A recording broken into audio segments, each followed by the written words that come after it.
Hello students, नमस्कार students, नमो नमः। सभी विद्यार्थियों को नमस्कार। आपका जगदम्बा संस्कृत क्लासेज के अंदर आपका स्वागत है। मैं आपको समझा रहा था जो कक्षा 9 की जो किताब है उसमें से जो आपके जो पहला पाठ हो गया था यानी श्लोक का पाठ था, और चौथा या पांचवा पाठ जो श्लोक का है, जैसे 9वीं क्लास के अंदर जब पुरानी किताब के अंदर तो पांचवा है, नई किताब के अंदर चौथा पाठ है श्लोकों का, सुक्ति मुक्ति का, वो पाठों का धन्यवाद हो गया था। आज मैं आपको समझाने जा रहा हूँ जटायु शौर्यम। वैसे पुरानी किताब में 10वां पाठ है, नई किताब में 9वां पाठ है। ये कक्षा 9 का जटायु शौर्यम 2 श्लोकों का हिंदी अनुवाद समझा रहा हूं, ध्यान से देखना। सा यानी वह, तद यानी तब, करुणा रूपी वचनी वाणी से, विलपंत यानी विलाप करती हुई, दुखी, वनस्पति गतम कर होता है वन वन में स्थित, ग्रदम यानी गिद्ध, दर्शन देखो, आयत लोचना यानी बड़े बड़े नेत्रों वाली, वह तब करुणा रूपी वाणी से विलाप करती हुई दुखी वन में स्थित गिद्ध को देखो बड़े बड़े नेत्रों वाली। देखते हैं इसका हिंदी अनुवाद हम। श्लोक नंबर हमारा कौन सा है? पहला है। पहले श्लोक का हिंदी अनुवाद देखते हैं हम। वह तब, वह यहां से देख निकालेंगे अन्वय के अनुसार, बड़े बड़े नेत्रों वाली, बड़े बड़े नेत्रों वाली, बड़े बड़े नेत्रों वाली, करुणा रूपी वाणी से, करुणा रूपी, करुणा रूपी वाणी से विलाप करती हुई, विलाप करती हुई, विलाप करती हुई, विलाप करती हुई दुखी, दुखी वन में स्थित,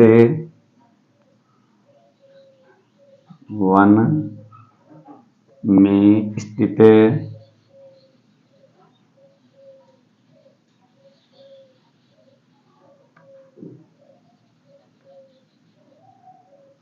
वन में स्थित गिद्ध ने सीता को देखा। गिद्ध गर्दन यानी गिद्ध, दर्शन ने देखा। वन में स्थित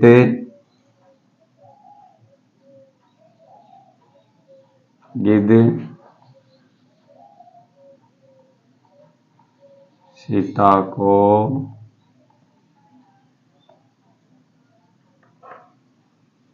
देखा। तो बात देखते हैं। तब वह बड़े बड़े नेत्रों वाली, करुणा रूपी वाणी से विलाप करती हुई दुखी, कौन दुखी? सीता, वन में स्थित गिद्ध सीता को देखा। गिद्ध ने सीता को देखा। गिद्ध ने सीता को देखा। गिद्ध ने सीता को देखा। इस प्रकार से थोड़ा सा है, इसमें ने और लगाना है हमें।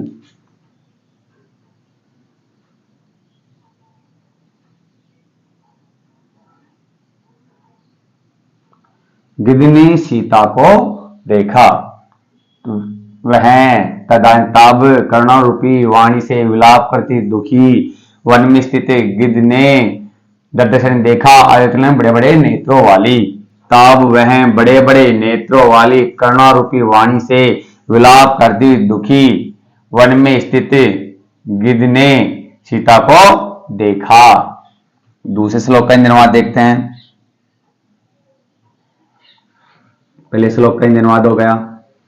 जटायो पश्यानी देखो, माम यानी मुझे, आर्य यानी हे आर्य, ये माणाम अनाथवत, ये माणाम हो गया, यहां पर एन निकलेगा, अनाथवत यानी अनाथ के समान हरण कर ले जाते हुए, अनाथ के समान हरण कर ले जाते हुए, इस राक्षस के द्वारा, राक्षस इंद्र के द्वारा, राक्षस ने इंद्रेण है, इसमें इंद्रेण है, इसका अर्थ हम रावण में नहीं ले सकते हैं। क्या ले सकते हैं? रावण। तो हम बोलेंगे राक्षस के द्वारा करुणा रूपी पाप क्रम से, पाप क्रमाणी पाप क्रम से जटायु देखो मुझे आर्य हे आर्य अनाथ के समान हरण कर ले जाते हुए इसी राक्षस के द्वारा करुणा रूपी पाप क्रम से।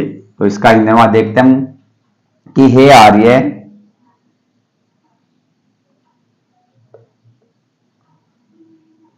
हे आर्य जटायु, जटायु हे आर्य जटायु इस राक्षस के द्वारा,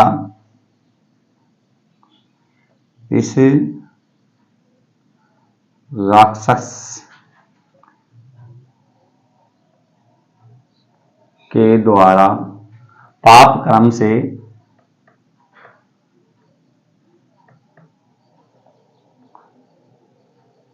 पाप क्रम से, पाप क्रम से हरण कर ले जाते हुए,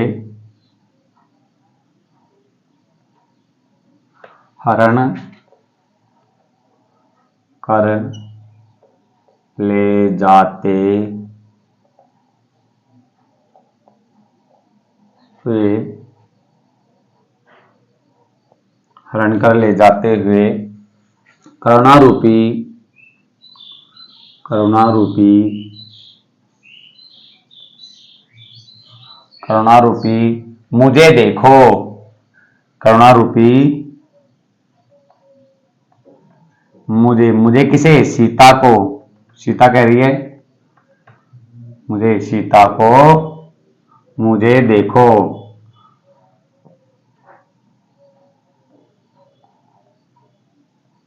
वह देखते हैं, हे आर्य जटायु इसी राक्षस के द्वारा पाप क्रम से हरण कर ले जाते हुए करुणा रूपी, करुणा रूपी मुझे देखो, मुझे देखो यानी सीता को देखो। इस प्रकार से हमारे जो पहला और दूसरे श्लोक का अनुवाद है, दुआ देखते हैं।